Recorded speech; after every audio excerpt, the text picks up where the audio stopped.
I'm McKellen, and this is How It Got Better.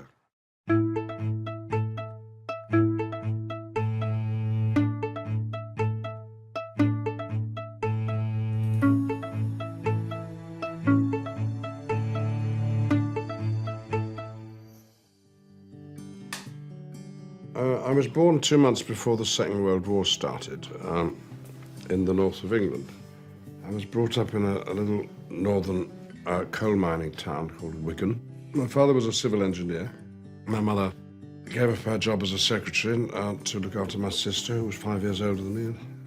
People ask you, don't they, when did you know you were gay? And I say, what about the time you knew that you weren't, you know? For me, it would be early teens, I suppose, by which time we were in Bolton, and I was at a very good school, a local school. Boys were encouraged to be themselves and follow their individuality, and I was able to do a lot of acting at school. I was bullied, and I've wondered when I was lying on the ground on the flagstones with a lot of boys on top of me, laughing, whether they detected in me a difference which they found unnerving. My best friend, David, was as keen on theatre as I was. And the joke for me now was that I discovered only 25 years later that he was as gay as I had been at the time. But that was the world we were living in. We didn't talk about it. Because to accuse someone of being gay, or even to ask that question, it was thought to be the most insulting thing you could possibly say about somebody. And if you did talk about it, you could be put in prison. I knew people who were. So the subject was never mentioned at school, in any sort of lesson might have been appropriate. It was a desert for a gay person. And it was only when I went to university that I met other gay people. If you saw somebody who you fancied or wanted to talk to, and how do you find out whether they're gay?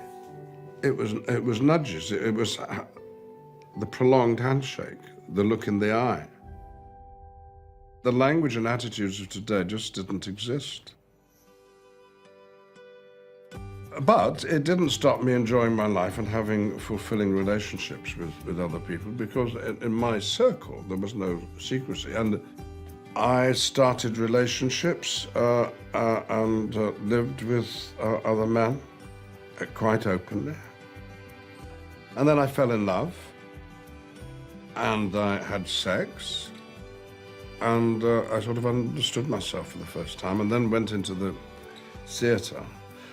In the British theatre,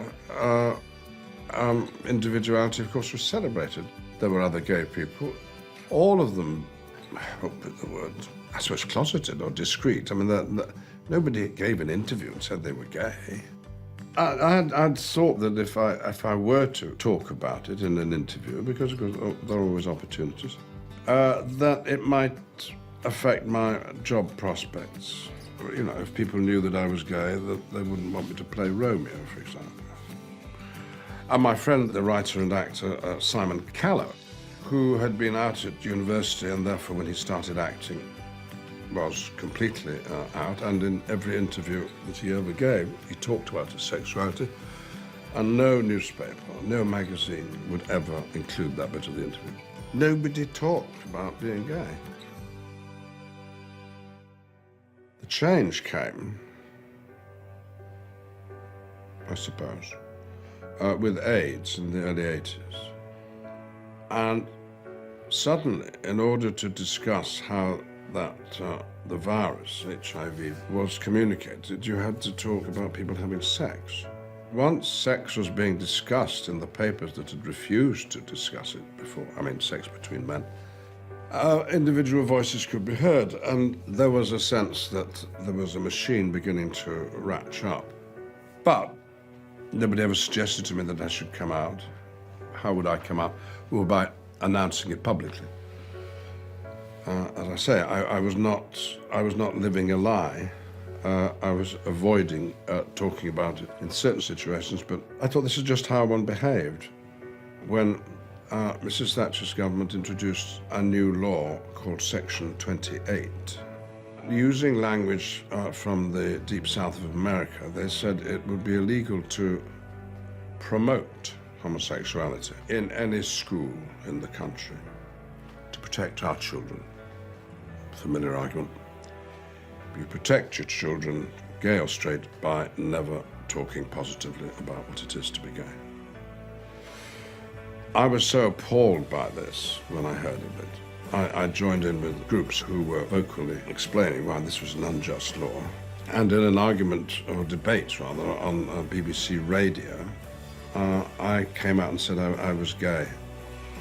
Once you are honest about your sexuality, you will feel better about it.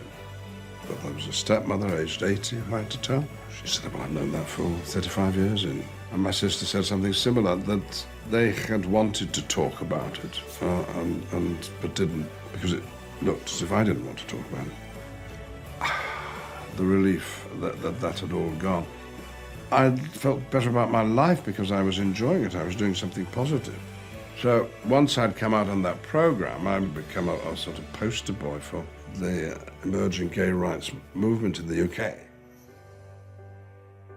Well, I shouldn't hide the fact that I had death threats and many insults from public figures, simply on the grounds of my sexuality. But we had to get the subject discussed. It had to be out in the open. And so our attack was as much on the media as it was on the politicians. You just simply, one by one, have to change people's minds. And that can be done, and was done. After the misery of Section 28, in which schools were not allowed to talk about homosexuality in a positive way, it is now the law of this country that they must. You may not discriminate on grounds of sexuality in this country in a school.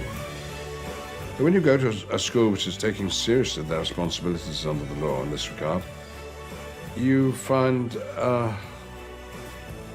small groups of people who are taking charge of their own lives at an age that I find incredible, coming out to their parents at 12 or 13. So I am terribly optimistic about the situation in this country and in the United States.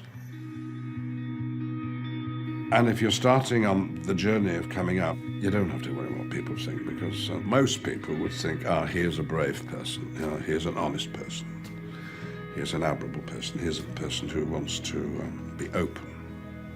It'll all be positive. And it was for me, and my life changed totally for the better. My relationships with my family were better. I was a better son, I was a better brother, I was a better uncle. I was a better friend. And friends, maybe some critics too, said the Ian McKellen's actor seems to take the turn for the better. Well, of course it had, and so had everything else in my life. Everything was better.